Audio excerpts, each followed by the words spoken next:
चित्त के देवता विष्णु हैं, मन के देवता चंद्रमा हैं, बुद्धि के देवता ब्रह्मा है, और अहंकार के देवता भगवान शिव है। ये चार ही अंतकरण सबके अंदर में है। तो 25 चार 29 और इनके चार देवता 29 चार 33 तत्वों में इस शरीर बनाया है। जो आपका शरीर है इन 33 तत्वों में बनाया गया है। इस बात को यहाँ पर वर्णन किया गया है। सत्यव्रत देवव्रत नाम का एक व्यक्ति था, उसका बेटा का नाम है सत्यव्रत। देवव्रत के बेटा सत्यव्रत ये ब्राह्मण था, परंतु बड़ा मूर्ख था।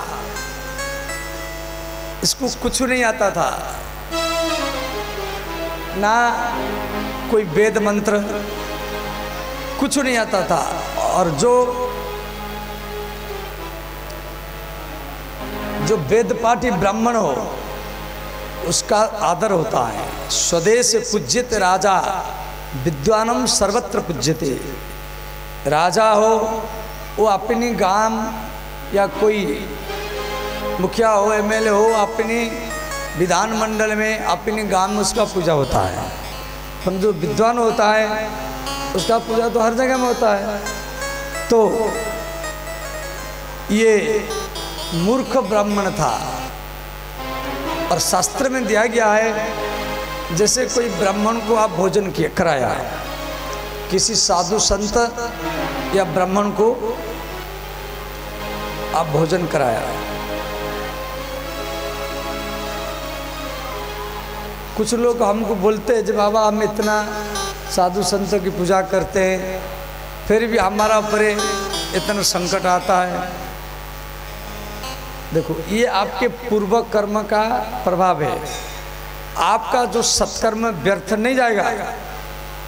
आप जो अच्छा कर्म किए वो कुछ उस समय आने वाला है। जो कर्म आप संचय किया था उसका भोग अभी कर रहे हैं, और अभी जो अच्छा कर्म कर रहे हैं भगवान उसको आगे आपको निश्चित ही देगा। और मान लो कोई गलत काम करके आपसे धनवान बन रहा है, वो कुछ दिन का होता है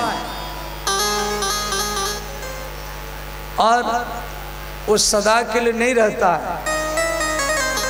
तो श्री हम लोग कोई साधु संत ब्राह्मण को कनागत में या पिंडदान में, श्राद्ध में, आश्विन मास में ब्राह्मण को भोजन क्यों कराते हैं?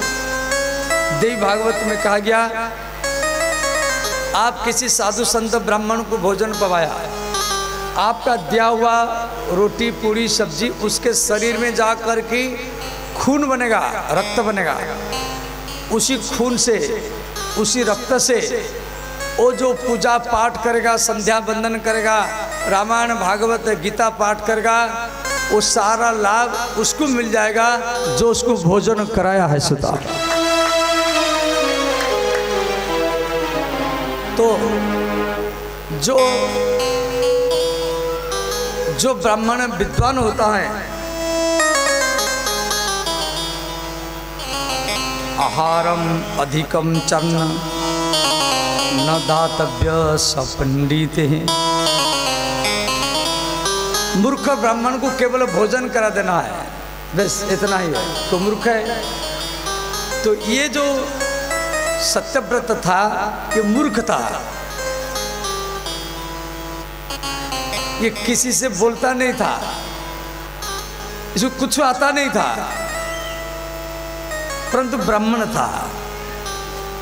तो ब्राह्मण समाज में इसका बेइज्जती होता था। घर में माता पिता भी इसको छोटी नज़र में देखते थे, रिश्तेदार लोग को इसको घर में नहीं बुलाते थे, ये बोलता नहीं है, मूर्ख है ब्राह्मण होकर के। अंतिम में सत्यव्रत सोचा जो समाज में मेरा कोई आदर नहीं करता है, मैं जहाँ बैठता हूँ वहाँ सब लोग बेइज्जत समझता है, तो सत्यव्रत घर द्वार छोड़ के चला गया। एक जंगल में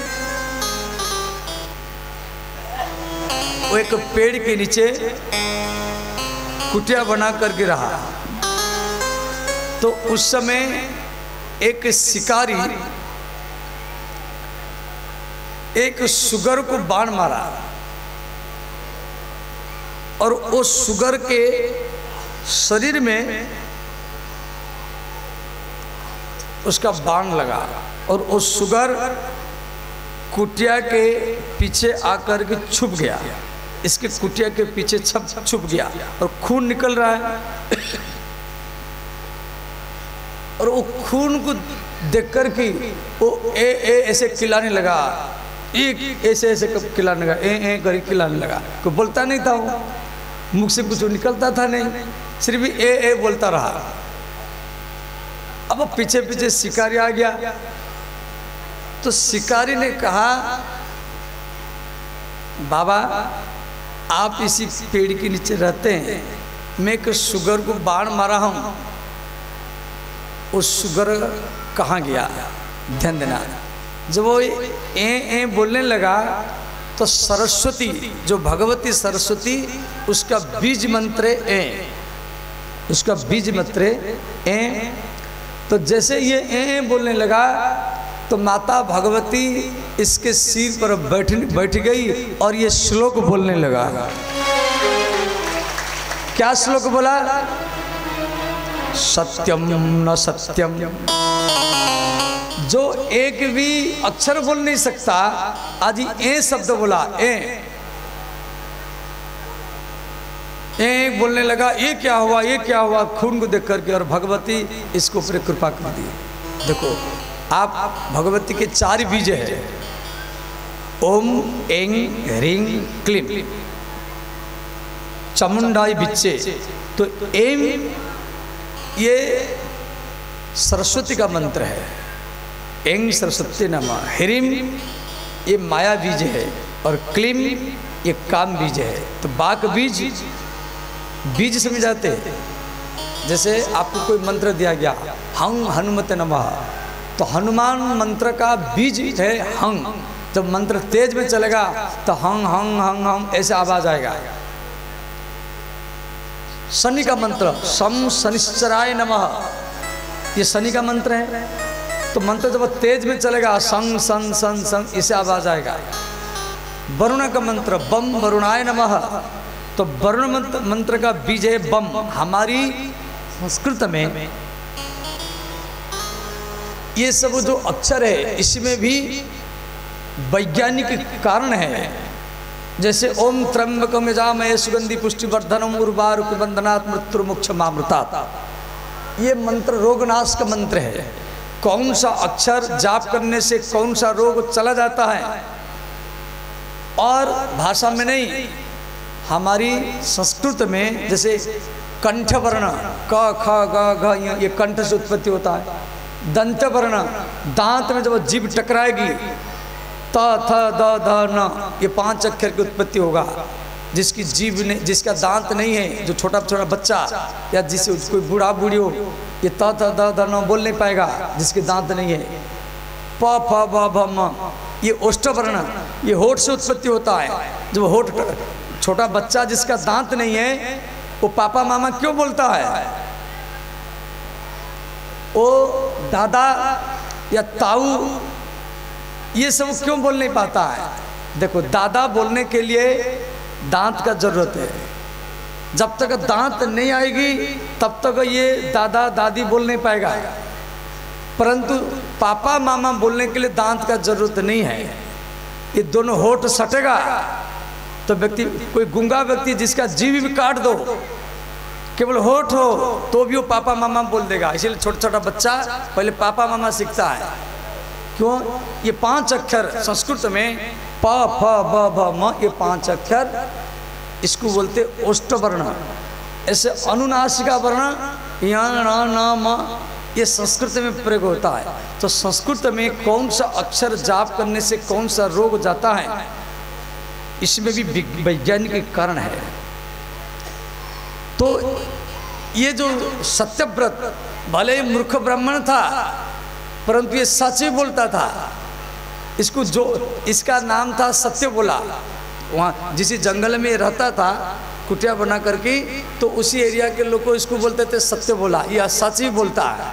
तो शिकारी ने इसको आकर के पूछा जे बाबा मैं एक सुगर को बाण मारा हूँ, वो किधर गया?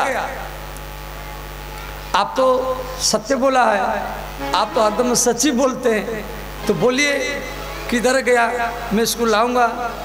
तो ये क्या बोलने लगा, ध्यान देना, देवी भागवत में दिया गया है, सत्यं न सत्यं खलु यत्र हिंसा दयानितं चानु एवं सत्यम। इस श्लोक का अर्थ है सत्यम न सत्यम खलु यत्र हिंसा। जिस जो वाक्य में सच बोलने पर भी यदि हिंसा हो, सच बोलने के बाद में यदि हिंसा हो, वो सत्य सत्य नहीं है। यदि झूठ बोलने से हिंसा नहीं होता है, वो व्यक्ति बच जाता है, वो झूठ को भी सत्य ही कहा जाएगा, वो झूठ भी सत्य कहलाएगा। ऐसे ये देवी भागवत का श्लोक है, परंतु भागवत में दिया गया है ना नृतम जुगुस्पितम। कोई जैसे नर्म विवाह वृत्त्यर्थ प्राण संकटे, ये 5 जगह में व्यक्ति झूठ बोल सकता है। क्या? नर्म विवाह, किसी लड़का लड़की का शादी नहीं हो रहा है, उम्र ज़्यादा हो गया तो थोड़ा सा उम्र कम करके आप शादी करा सकते हैं, इसमें भी पाप नहीं लगेगा। ये भागवत में दिया गया है। नर्म विवाह प्राण संकटे, प्राण संकट में हो वहाँ थोड़ा सा झूठ बोलने से बच जाएंगे, तो वहाँ भी झूठ बोल सकते हैं। और गो ब्राह्मण हिंसाया, कोई जीव को कोई मारने के लिए जा रहा है, यदि आप थोड़ा सा झूठ बोल देंगे वो जीव बच जाएगा। यही बात कोई देवी भागवत में हमें कहा जा रहा है, सत्यम न सत्यम यत्र हिंसा। वो सच सच नहीं है, वो सत्य सत्य नहीं है जिसमें हिंसा हो, जिसमें जीव का वध हो। आप बोलेंगे हम सत्य बोला है, हम सच बोलते, ये सुगर इधर गया है, ये गैया इधर गई है। ऐसे तो हुआ सदन कसाई, सदन कसाई का नाम आप सुने होंगे। एक बाबा था परंतु ये सच बोला था, और वो कसाई जाकर ही गैया को काट दिया इसके कारण, इसीलिए इसको एक जन्म पीछे होना पड़ा।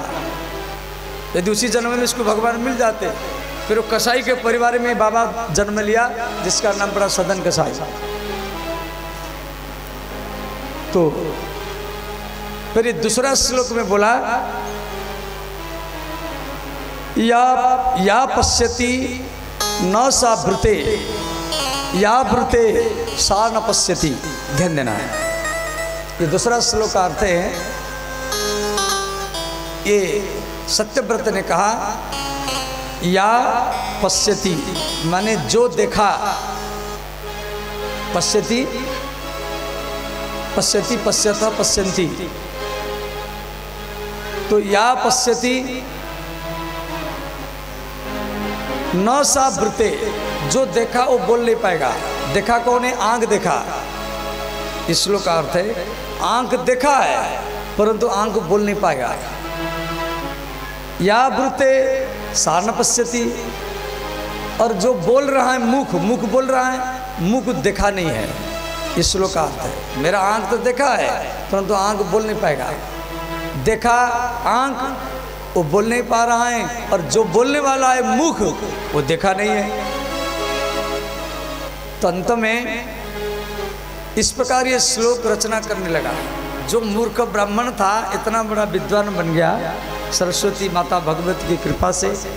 इसकी प्रसंग ये रामचरित्र, ये देवी भागवत में दिया गया है। यदि ये पूरा मंत्र नहीं बोला है, ऐं ह्रीं क्लीं, ये पूरा नाम नहीं लिया, सिर्फ ए लिया था। रामचरितमानस में है भगवान का नाम आप कैसे लो?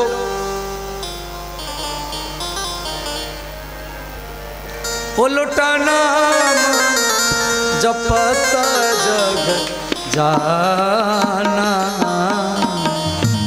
वो लोटा नाम जपत जग जाना, वो लोटा नाम जपत जग जाना, उल्टा नाम जपत जग जाना।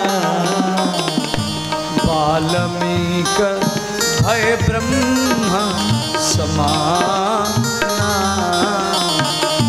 वाल्मीकि है ब्रह्म समाना, वाल्मीकि है ब्रह्म समाना, वाल्मीकि है ब्रह्म समाना। मंगल भवन मंगल हारी, मंगल भवन मंगल हारी, द्रवहु सुदशरथ अजीर बिहारी, द्रवहु सुदशरथ अजीर बिहारी।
राधे राधे गोविंद गोविंद राधे, राधे राधे गोविंद गोविंद राधे, राधे राधे गोविंद गोविंद राधे, राधे राधे गोविंद गोविंद राधे, राधे राधे गोविंद गोविंद राधे, राधे राधे गोविंद गोविंद राधे, राधे राधे गोविंद गोविंद राधे, राधे राधे गोविंद गोविंद राधे।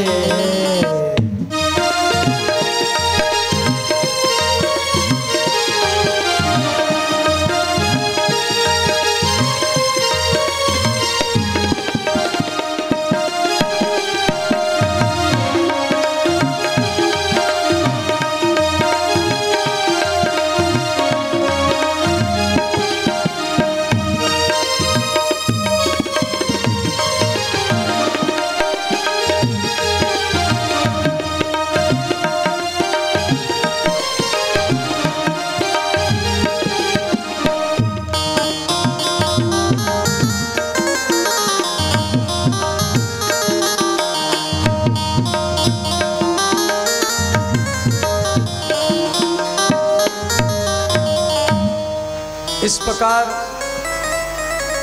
उलट नाम जपत जग जाना। जिस प्रकार वाल्मीकि राम राम बोल नहीं पाते थे, मरा मरा बोलकर के ब्रह्मज्ञानी बन गए, उसी प्रकार ये सत्यव्रत ये कुछ भी बोल नहीं पाते थे, अरे ए बोल कर के ये भगवती के अनन्य भक्त बन गए। अब ध्यान देना, श्री भगवती का जन्म और भगवान की जन्म की ओर हम लोग जा रहे हैं। भगवती और भगवान दोनों के जन्म की कथा ये देवी भागवत में दिया गया है।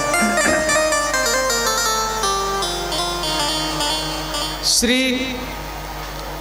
मथुरा में उग्रसेन नाम के राजा थे, इनके पुत्र हुए कंस, और उग्रसेन के पत्नी का नाम है पवन रेखा।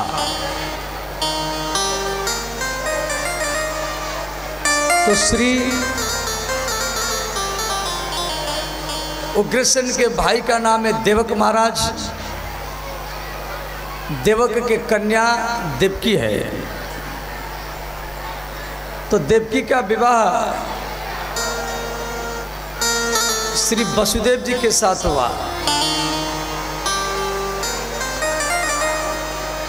तो मथुरा से कंस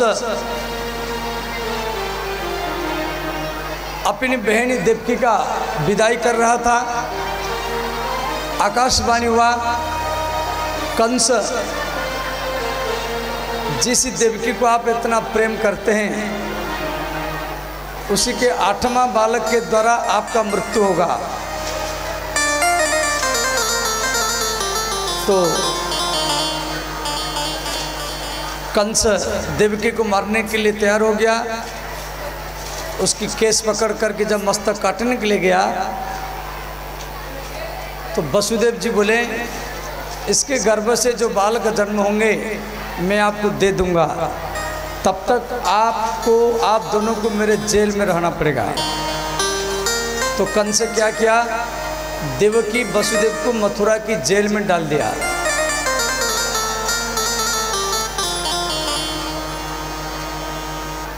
तो माता देवकी एक पुत्र जन्म दिया, कंस उसको मार डाला। दूसरा पुत्र, तीसरा, चौथा, पंचमा, छठवां, इस प्रकार देवकी के 6 संतान को कंस मारा।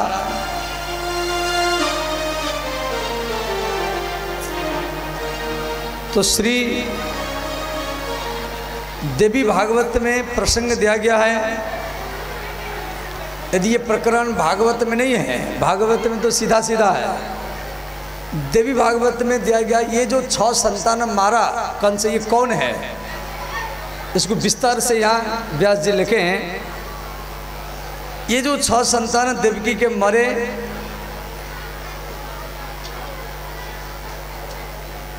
इनको षडगर्भ कहा जाता है।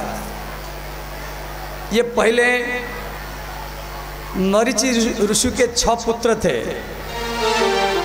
जब ब्रह्मा जी सरस्वती का पीछा कर रहे थे, ब्रह्मा जी की बेटी सरस्वती है, ब्रह्मा जी जब सरस्वती का पीछा कर रहे थे,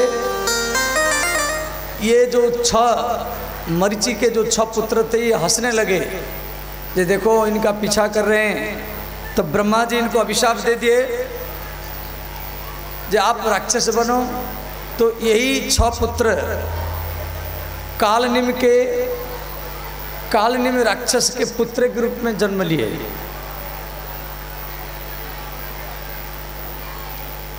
फिर तीसरी बार ये हिरण्यकशिपु के पुत्र के रूप में जन्म लिए। पहली बार ये मरीचि ऋषि से जन्म लिए थे, दूसरी बार कालनिम से जन्म लिए, तीसरी बार हिरण्यकशिपु के पुत्र के रूप में जन्म लिए और ये कठोर तपस्या की है। तो ब्रह्मा जी इनको आशीर्वाद दिए, देखो मेरे अभिशाप के कारण आप राक्षस बने थे, अब मेरा आशीर्वाद है आप 6 भाई श्री देवकी माता के गर्भ से जन्म लेंगे और कृष्ण के भाई कहलाएंगे। तो वही 6 व्यक्ति जो देवकी के गर्भ से जन्म लिए और जिनको कंस मारा। ये कंस कौन है? ये पिछले जन्म में कालनी में राक्षस था। कालनी में राक्षस ये 6 पुत्रों को मारा। तो देवकी वसुदेव जब मथुरा की जेल में थे, शिविर चला, तो उस समय गर्गाचार्य जी इनसे मिलने के लिए आया। ये सब देवी भागवत में विस्तार में दिया गया है। भागवत में तो सीधा सीधा लिखा हुआ है। जैसे कोई व्यक्ति जेल में जाता है, आप मिलने के लिए जाते हैं, महीना में, साल में, या आप 6 महीने मिलने के लिए जाते हैं, कुछ रुपया भी देते हैं, या छुप छुप करके वो मोबाइल से बात करता रहता आपसे। तो देवकी वसुदेव जेल में है, मथुरा की जेल में। तो श्री गुरु गर्गाचार्य, यदुवंशियों के गुरु गर्गाचार्य मिलने के लिए गए। तो गर्गाचार्य जी को देख करके देवकी वसुदेव रोने लगे और बोले, गुरुजी ये संकट कब जाएगा? हमारी 6 पुत्र को कंस मार डाला। तो गर्गाचार्य जी बोले, बेटा आप नवरात्र व्रत करो।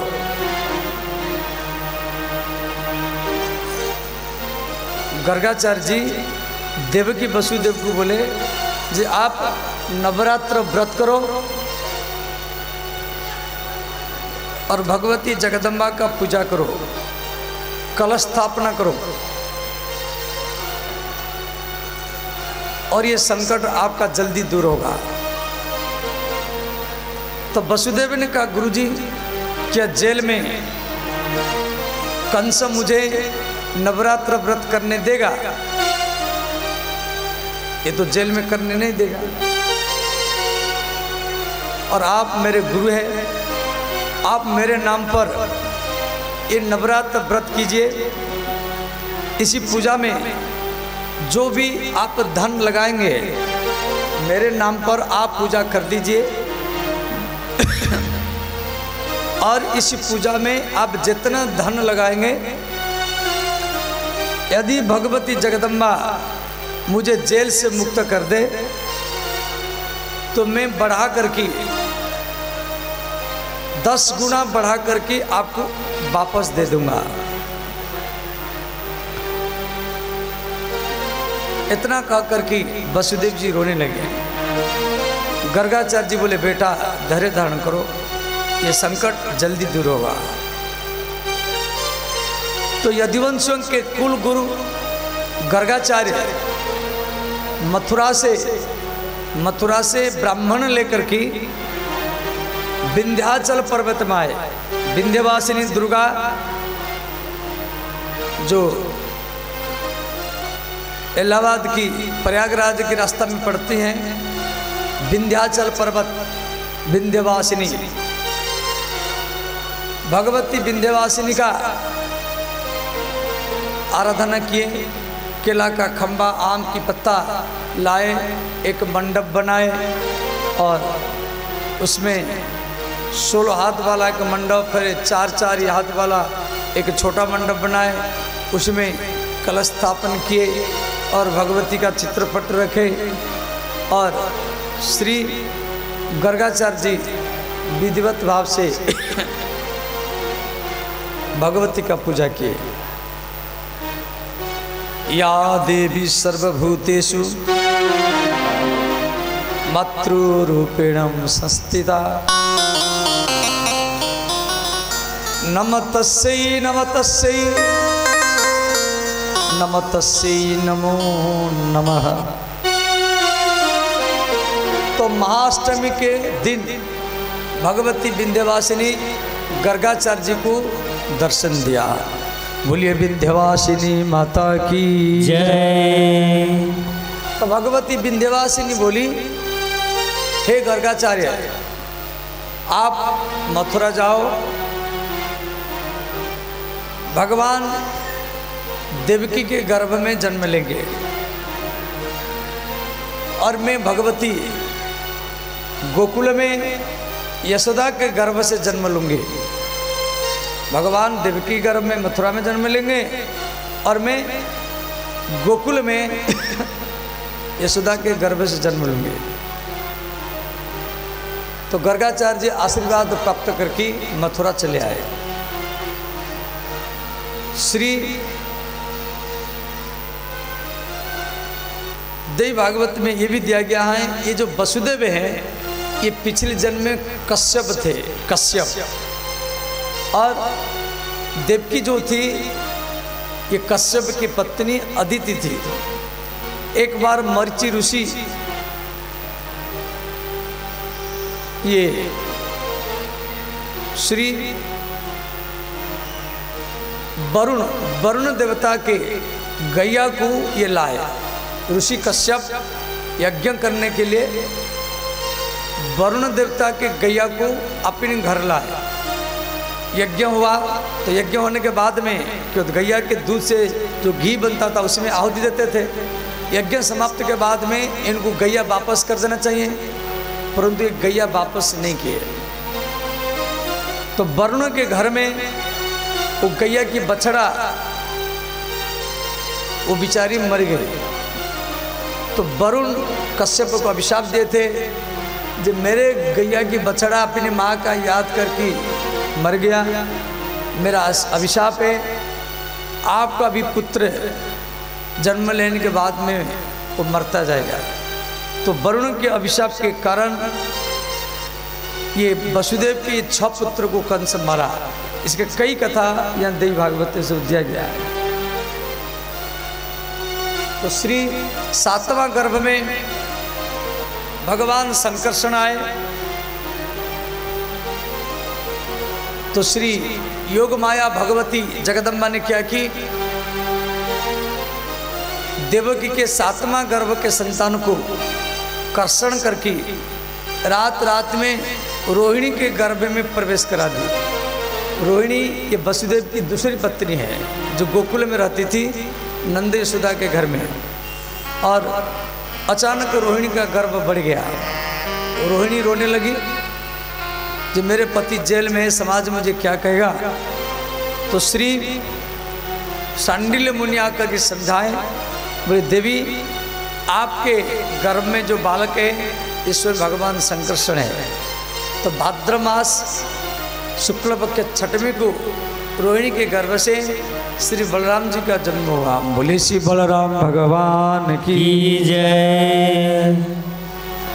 अब देवकी के गर्भ में भगवान आए और यशोदा के गर्भ में भगवती जगदम्बा आई। दोनों एक साथ साथ में आए। तो गर्भ बढ़ता रहा। तो देवता लोग जेल में आकर की गर्भस्तुति किए। तो भाद्र मास कृष्ण पक्ष अष्टमी को देवकी माता के गर्भ से श्री कृष्ण का जन्म हुआ। बोले श्री देवकी नंदन भगवान की जय। तो भगवान इनको इनका पिछले जन्म की बात सब बताए। फिर भगवान छोटे बन गए। तो श्री वसुदेव जी श्री कृष्ण को लेकर के जाते हैं। यमुना का जल 2 भाग हो गया। वसुदेव जी श्री कृष्ण को लेकर के गोकुल में पहुंचे। गोकुल में यशोदा भगवती को जन्म दी थी और भगवती को जन्म देकर के बेहोश हो गए थे। तो वसुदेव जी कृष्ण को रखे, वो कन्या को ले आए। और जैसे मथुरा की जेल में पहुंचे तो हाथ की कड़ियां पैर की बेड़ियां सब लग गया। कंस को मालूम पड़ा जो 8वां गर्भ जन्म ले चुका है। कंस भागे भागे आया। जैसे देवकी के हाथ से वो कन्या को ले लिया तो देवकी बोली भैया ये कन्या है, ये आपका क्या बिगाड़ेगी, ये तो कोई लड़का नहीं है, छोड़ दो। परंतु कंस तो नहीं माना। कंस वो कन्या को हाथ में लेकर के जैसे पत्थर के ऊपर पटकाने लगा, वो कन्या हाथ से खिसक करके वो आकाश में जा करके प्रकट हो गई। बोले श्री दुर्गा महारानी की जय। तो भगवती दुर्गा कंस के हाथ से खिसक गई और बोली, कंस तू क्या मुझे मारेगा, तेरा काल जन्म ले चुका है, मेरे योग माया के बल से तेरा काल जन्म ले चुका है, खूब कम वर्ष में आपका मृत्यु ही होगा। इधर श्री देवता लोग भगवान का स्वागत करने के लिए आए। गोकुल में भगवान का स्वागत करने के लिए देवी देवता सब आए। ध्यान देना, भगवान जब आए तो उनके परिकर भी पृथ्वी पर आए। देवी भागवत में दिया गया है, नारायण भगवान कृष्ण के रूप में आए, भगवती जगदम्बा ने सारा परिकर को भेजा, जे आप सो पृथ्वी पर जाओ और धर्म का स्थापन करो। तो भगवती की इच्छा से श्री नारायण भगवान कृष्ण के रूप में आए, नर भगवान अर्जुन के रूप में, धर्मराज युधिष्ठिर के रूप में, और पवन देव भीमसेन के रूप में, इंद्र अर्जुन के रूप में, सूर्य कर्ण के रूप में, कर्ण सूर्य पुत्र है, सूर्य ही कर्ण के रूप में, बृहस्पति गुरु बृहस्पति द्रोणाचार्य के रूप में जन्म लिया, धर्म फिर विदुर के रूप में आए, भगवान शिव अस्वस्थमा के रूप में, समुद्र शांतनु के रूप में, गंगा शांतनु की पत्नी के रूप में, गंधर्वराज देवक के रूप में, देव वसु भीष्म के रूप में, और कृपाचार्य मरुदगण कृपाचार्य के रूप में, कलिजुग दुर्योधन के रूप में जन्म लिया। ये जो दुर्योधन ये कलिजुग का अवतार था। अग्नि दृष्टद्युम्न के रूप में,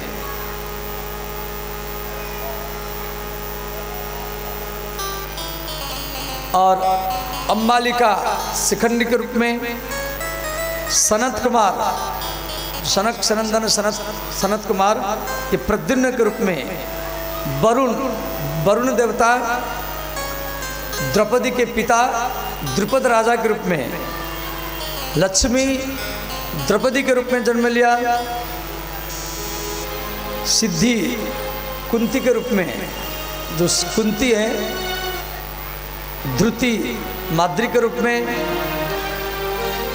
मूर्ति गांधारी के रूप में, और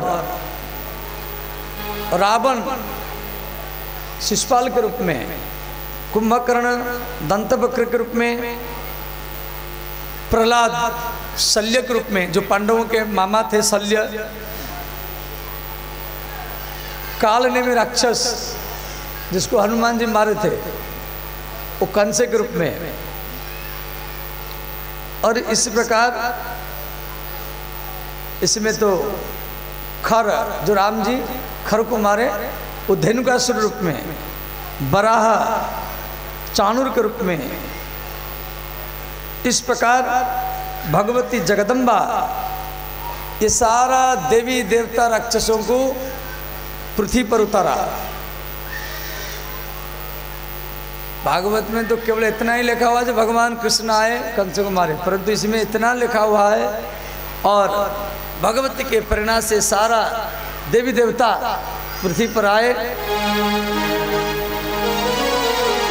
स्वागतम कृष्ण शरणागतम कृष्ण स्वागतम कृष्ण शरणागतम कृष्ण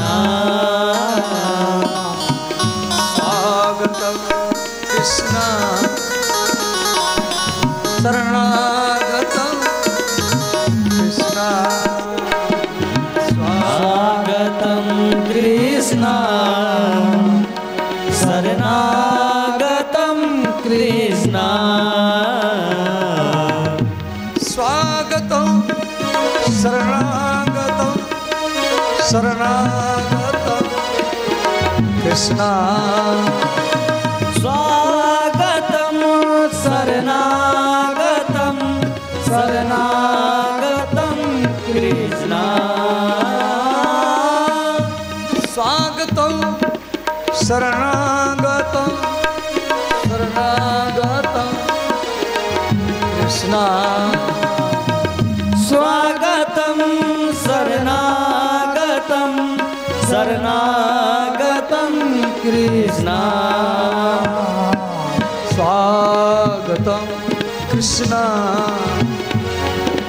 शरणागतं कृष्ण स्वागतं कृष्ण शरणागतं कृष्ण सब गाइए, दोनों हाथ उठा कर गाइए।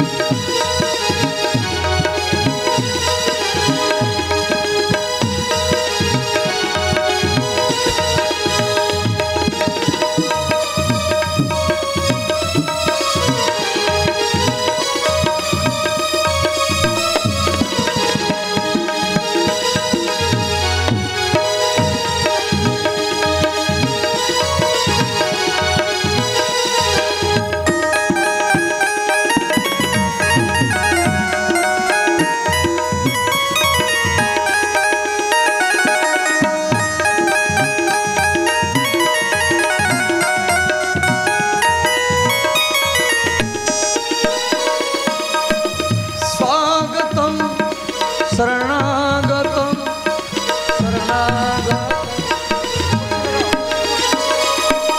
स्वागतं शरणागतं शरणागतं कृष्ण स्वागतं शरणागतं शरणागतं कृष्ण स्वागतं शरणागतं शरणागतं कृष्ण स्वागतं कृष्ण शरणागतं कृष्ण स्वागतं कृष्ण शरणागतं कृष्ण हर हर महादेव।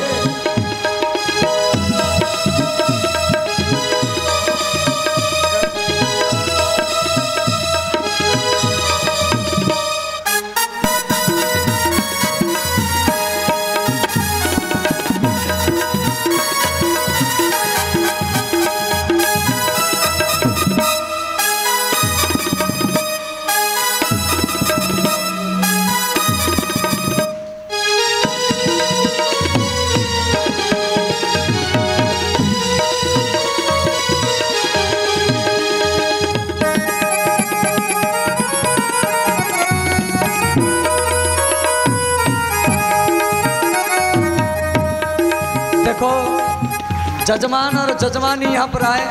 जजमान जजमानी भगवान और भगवती का पूजा करे। जजमान जजमानी दोनों मंच के ऊपर आ जाए, भगवान और भगवती का पूजा करे। सब दोनों हाथ ऊपर उठाए।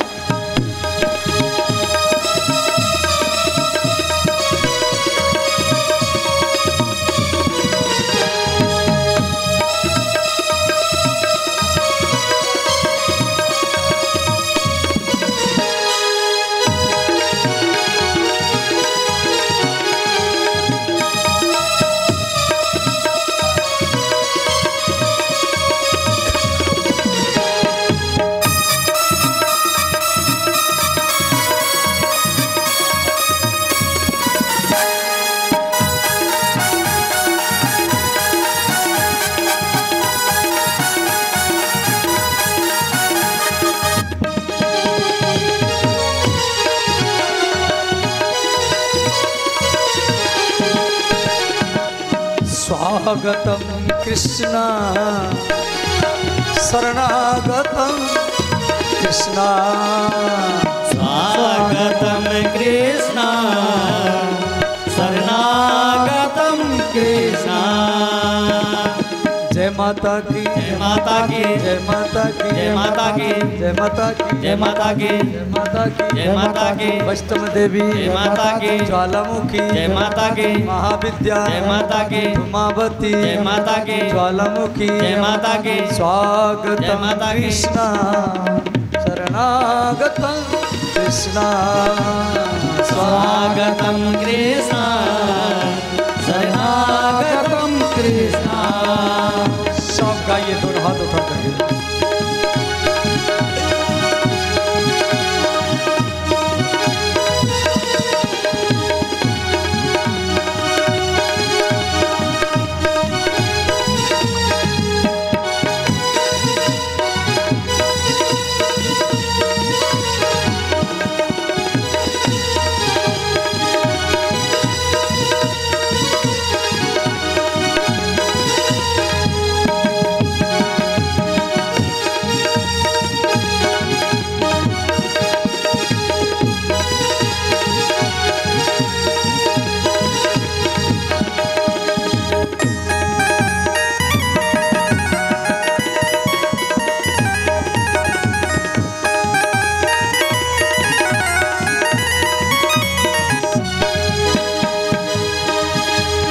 स्वागतं कृष्णा शरणागतं कृष्णा स्वागतम कृष्णा शरणागतम कृष्णा।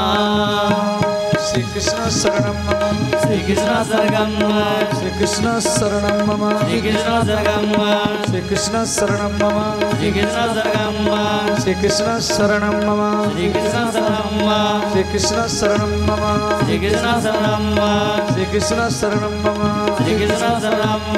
स्वागतं कृष्णा शरणागतं कृष्णा स्वागतम कृष्णा शरणागतम कृष्णा।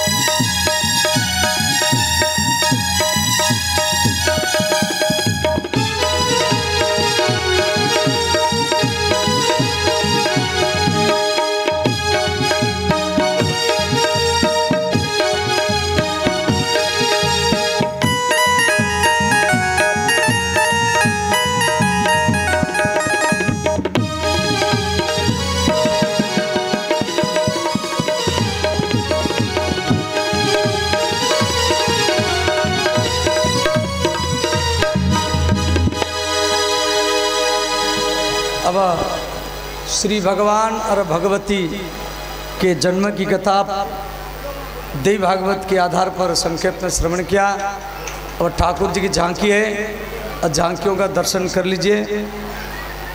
अभी आप माता विंध्यवासिनी का दर्शन कर रहे हैं।